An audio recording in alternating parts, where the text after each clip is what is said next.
దేవునికి స్తోత్రం. నేటి యొక్క ఉదయకాల వాక్య సందేశం వింటున్నటువంటి ప్రేమైన దేవుని బిడ్డలారా, మీకందరికీ ప్రభువును రక్షకుడైన యేసుక్రీస్తు నామం పేరిట నా యొక్క వందనములు తెలియజేస్తుంటున్నాను. నేటి ఈ దినపు వాక్యమును మనం చదువుకుందాం. నిర్గమాకాండం 19వ అధ్యాయము 5వ వాక్యముల నుండి. మీరు సమస్త దేశ జనులలో నాకు స్వకీయ సంపాద్య మగుదురు. ప్రియమైనటువంటి దేవుని బిడ్డలారా, ఈ యొక్క ఉదయకాల సమయంలో సర్వ సృష్టికర్త అయినటువంటి దేవాది దేవుడు మనందరితో ఇస్తున్నటువంటి వాగ్దానమును సమస్త దేశ జనులందరిలో మీరు నాకు స్వకీయ సంపాద్యమగుదురు అని వాగ్దానం చేస్తుంటున్నారండి.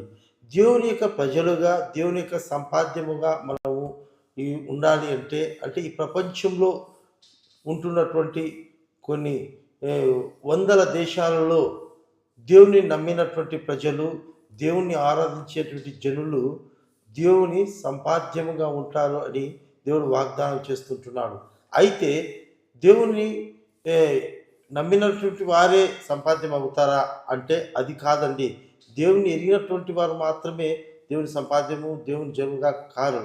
ఎవరైతారు అంటే, ఎవరు ఈ వాగ్దానం స్వతంత్రించుకుంటారంటే, ఇదే ఒక 19వ అధ్యాయం 5వ వాక్యం పై మాటలో ఉంటుంది. ఎవరైతే దేవుని మాటను శ్రద్ధగా విని ఆయన నిబంధన ప్రకారంగా నడుచుకుంటారో, జీవిస్తారో అలాంటి వారికే దేవుని జనులుగా ఈ ప్రపంచములో ఆయన సంపాద్య ప్రజలుగా, ఆయన బిడ్డలుగా జీవించే హక్కును, వాగ్దానాన్ని దేవుడు నెరవేరుస్తాడు. వారి జీవితంలో ఆయనే రక్షకుడుగా ఉంటాడండి. మనం గమనించవలసిన విషయం ఏంటంటే, దేవుడు పరిశుద్ధుడు కనుక, దేవుడు పవిత్రమైన వాడు కనుక, ఆయన సంపాద్యముగా, ఆయన జనులుగా, ఆయన స్వరక్తం చేత కొనబడిన మనము కూడా పరిశుద్ధమైన జీవితము, పవిత్రమైన జీవితము జీవించాలండి. అలాంటి వారే దేవుని స్వజనులు, దేవుని యొక్క స్వజనులుగా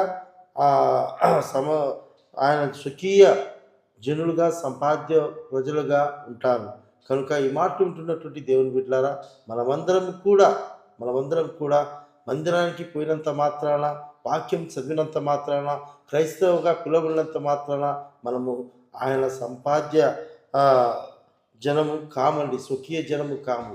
ఎప్పుడైతే దేవుని మాటను శ్రద్ధగా విని ఆయన నిబంధన ప్రకారంగా మన జీవితము, మన ప్రవర్తన, మన సాక్ష్యం ఉంటుందో అలాంటి వారే ఆయన స్వకీయ సంపాద్యం అవుతారు. కనుక మనందరము కూడా ఈ ఉదయకాలంలో దేవుని మాట విని ఆయన నిబంధనలను గైకొంటూ ఆయన చూపిన మార్గంలో జీవించుదాం. అట్టి కృప పరిశుద్ధాత్మ దేవుడు మనకందరికీ దయచేయునుగాక. ఆమేన్.